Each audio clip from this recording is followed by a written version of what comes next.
Hello, Sharkunel here with what I hope is the first of a series of short interviews with some of the local community members here in the Pittsburgh PokemonGo region, including some of the promoters of our PvP events, some of the organizers, and tonight's guest, RhinoCity, who is one of the prime organizers of a local group called Team Firestorm.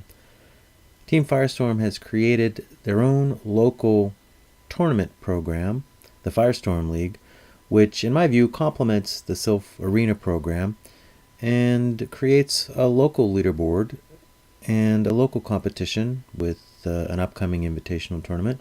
And so I've asked Rhino to come here onto the YouTube channel and tell us a little about himself, about Team Firestorm, and about the Firestorm League. So I would ask that you forgive the video quality on this. I use Google Hangouts to record the video. I'm still testing different methodologies for the YouTube channel, and the inset video of me particularly is a little bit grainy. So I hope you'll forgive the video and audio quality, but I think the content is good, and I hope you find this interesting. RhinoCity, welcome.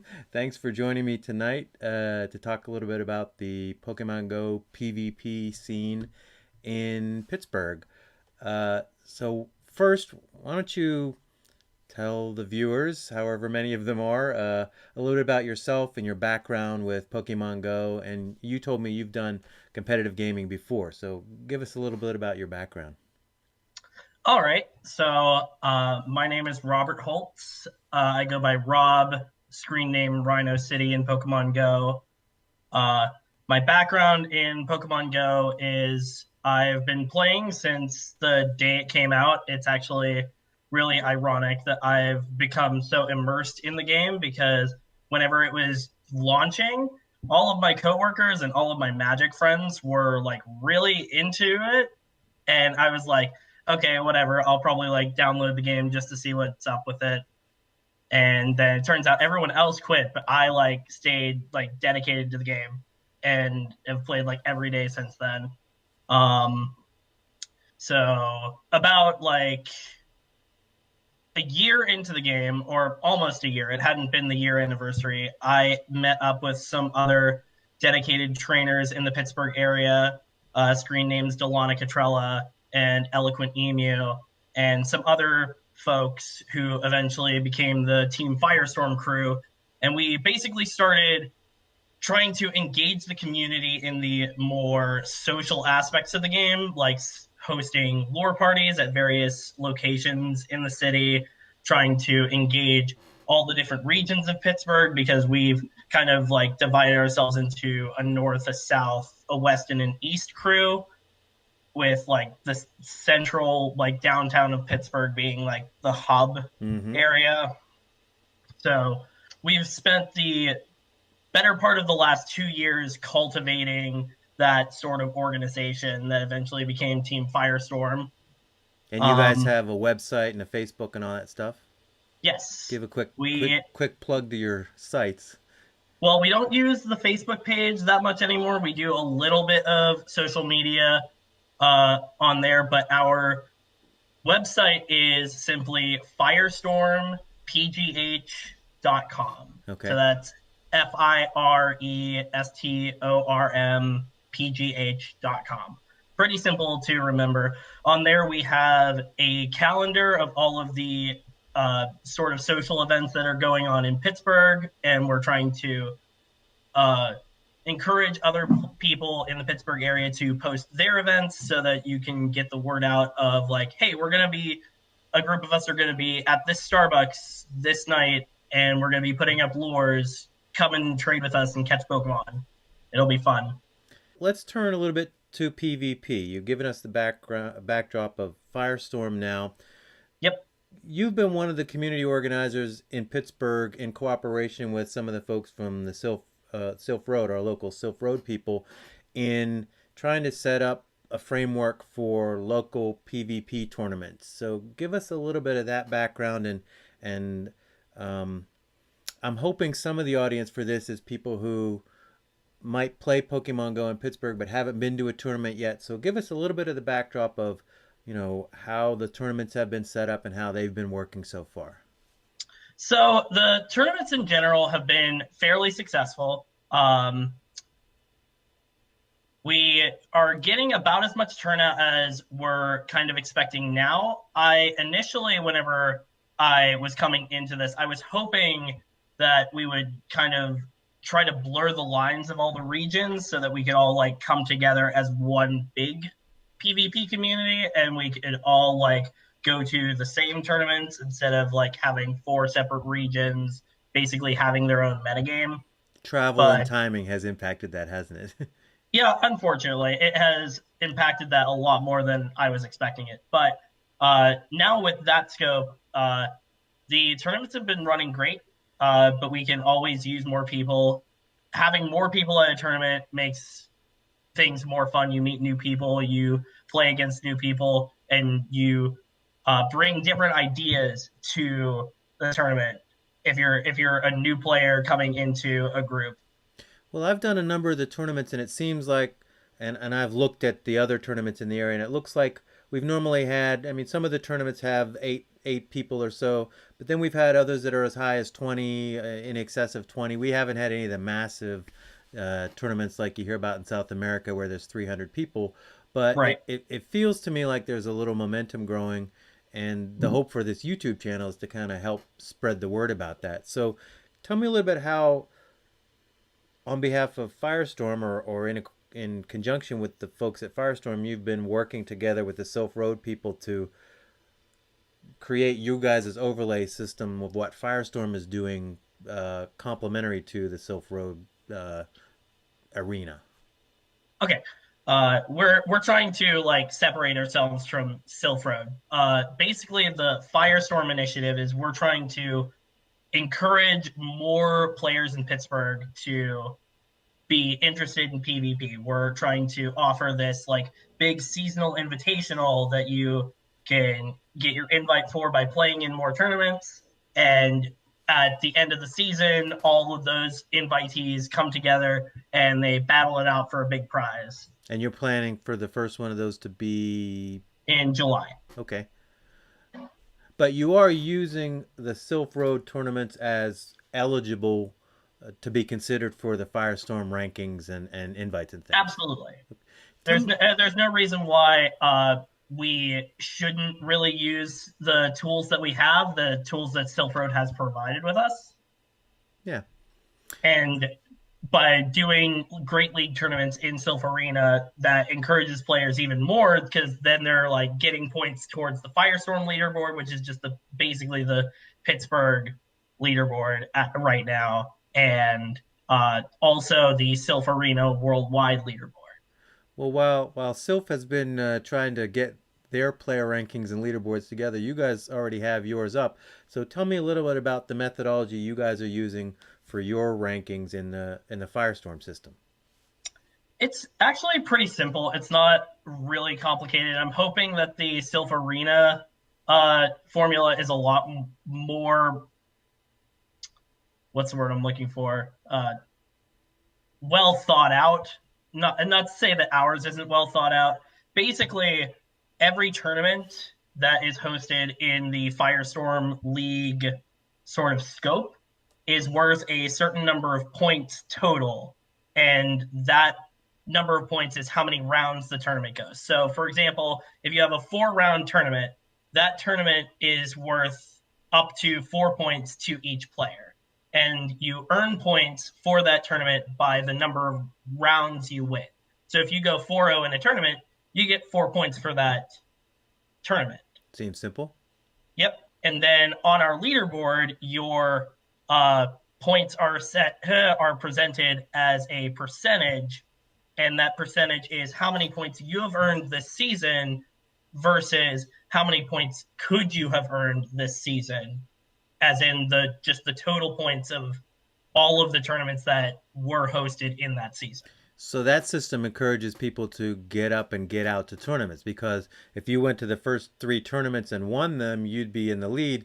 But then if you didn't go, your rank would drop, because if Yes. you didn't go to the fourth tournament, You can't just like win two tournaments and rest on your laurels. You got to keep out there and keep playing and keep winning to stay at the top of you guys' leaderboard. Yes, it's the simplest way to kind of not, if someone does like win three tournaments in a season, they can't just like sit around and do nothing if they want to stay at the top of the leaderboard, because that means other tournaments are happening and they are essentially sort of punished for their not participation. We want to encourage participation above all else, because even if you don't win a lot of tournaments, if you come to a lot of tournaments and you do all right, then you'll still be getting a lot of points and you'll Slowly, still be, your rank could yes. go up. Yes. And as you participate in more tournaments, you get better. So then you start doing better in the tournaments, and you're coming to tournaments and you're getting better and you're gaining more and more points. And that is what we're trying to encourage with this sort of system. Well, do you know roughly how many tournaments there have been so far? We're talking in early April, and this has been going kind of since January. Um, how many tournaments have there been? So, off the top of my head, I know that in January, I personally hosted four tournaments.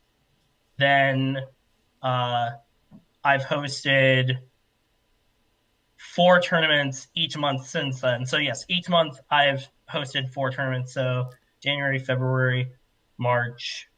We haven't done any April tournaments yet. So I've hosted a total of 12. Then And there the have been West a has few had others a, hosted, right? pardon? There have been a few others hosted by other people, right? Right. So there's always been a West Cup, so that's another three tournaments. There's always been a North Cup, that's another three tournaments. There was a South Cup last month. There was a Downtown Cup the first month that was not hosted by me. So that's about Sounds like 20 20-ish. tournaments. Yeah. Yeah, 20-ish tournaments, give or take. Probably one or two that I'm forgetting about, but 20 tournaments in the last 3 months. And do you have a rough number of how many trainers have been participating total in the tournaments? It looked to me like something approaching 100 or over 100. I'm not sure of how many total names, but I wouldn't be surprised if it's approaching 100. Yeah. That's what I thought. I wasn't. I couldn't tell if it was just over or just under, but it looked like that was the right kind of order of magnitude.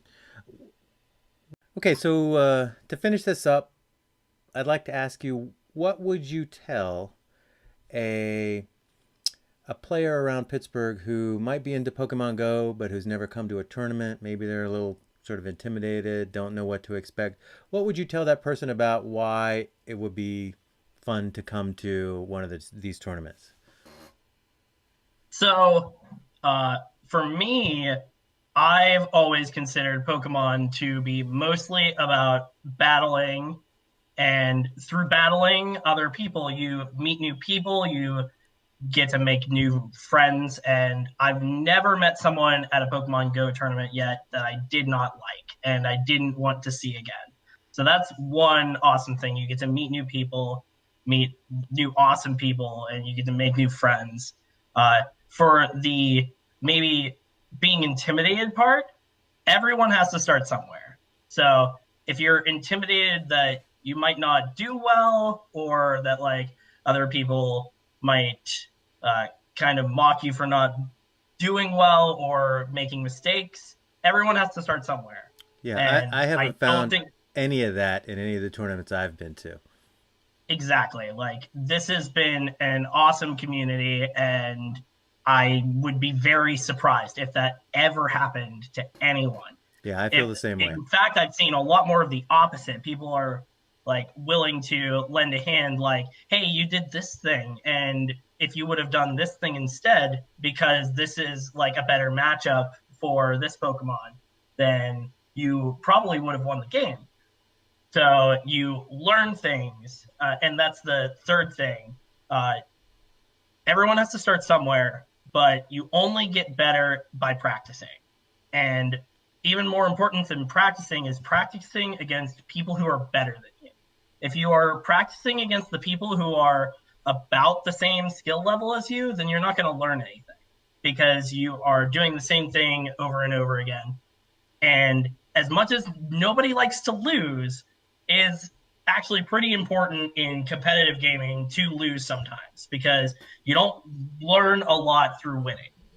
Like there are a lot of times where I'm fairly disappointed whenever I go through a match without losing a game. It's like I wanted to come into this and learn something. Well, that's So those are my three big things. You get to meet new people, new awesome friends. Everyone has to start somewhere. No one's going to ridicule you.